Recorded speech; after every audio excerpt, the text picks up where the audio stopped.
শ্যামা পুজোর প্রাক্কালে আপনাদের কালিকা পুরাণ থেকে গল্প পাঠ করে শোনাচ্ছি।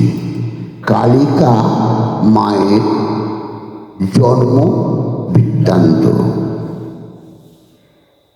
আগে আমি পঞ্চম অধ্যায়ে পাঠ করেছিলাম, তারই দ্বিতীয় ভাগ আমি পাঠ করে শোনাচ্ছি এখন। ব্রহ্মা কর্তৃক মহামায়ার স্তব, দ্বিতীয় ভাগ। তুমি চিৎশক্তি, তুমি পরমানন্দরূপা পরমাত্মা, তুমি সর্বভূতের শক্তি এবং তুমি পবিত্রতা বিধায়িনী। তুমি সাবিত্রী, তুমি জগদ্ধাত্রী, তুমি সন্ধ্যা, তুমি রতি, তুমি ধৃতি, আর জ্যোতি রূপে তুমি সংসারের প্রকাশিকা।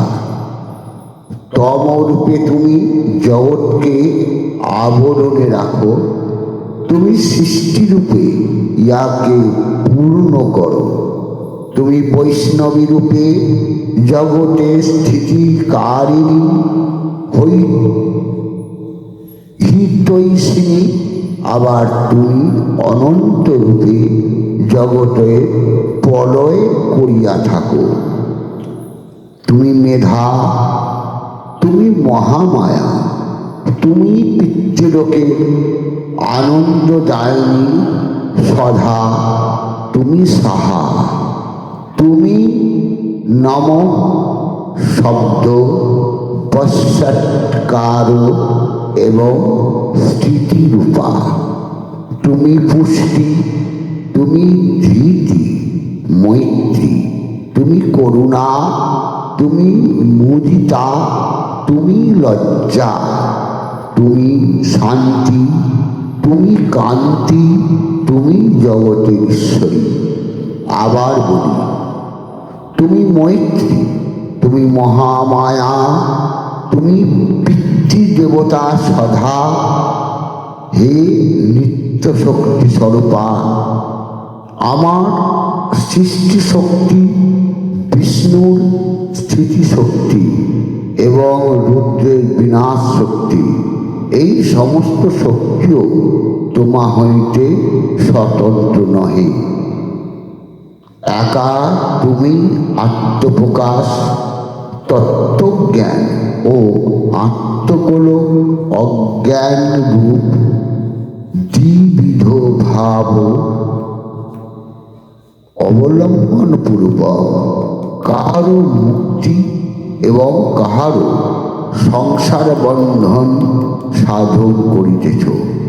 তুমি সর্বভূতের লক্ষ্মী, তুমি ছায়া, তুমি সরস্বতী, তুমি ঋ যজু সাম বেদ রূপিণী, তুমি ত্রিমাত্রা এবং সর্বভূত স্বরূপা।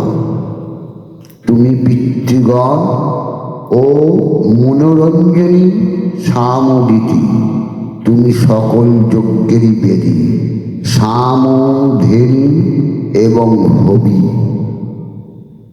পরমাত্মার নিষ্কলঙ্ক বাক্য, অনির্দেশ্য রূপ এবং সমস্ত জগৎ, এই সূক্ষ্ম স্থূল সকল রূপই তোমার। বিশ্বম্ভরে যে সর্বধারভূত বিশাল মূর্তি পৃথিবীকে ধারণ করিয়া রাখিয়া আছে, জগতে মঙ্গলদায়িনী শক্তিরূপা তুমি সেই মূর্তি। তুমি লক্ষ্মী, চেতনা, কান্তি, তুমি পুষ্টি, তুমি নিত্যা, তুমি কাল ও রাত্রি, তুমি মুক্তি, শান্তি, প্রজ্ঞা ও স্থিতি। হে সুঘা ভাগ প্রদায়িনী, তুমি ভাব ও সাগর পার তারুণী রূপিণী মা গো প্রসন্ন হও, নিখিল ব্রহ্মাণ্ডের তুমি গতি তুমি মতি। নমস্কার।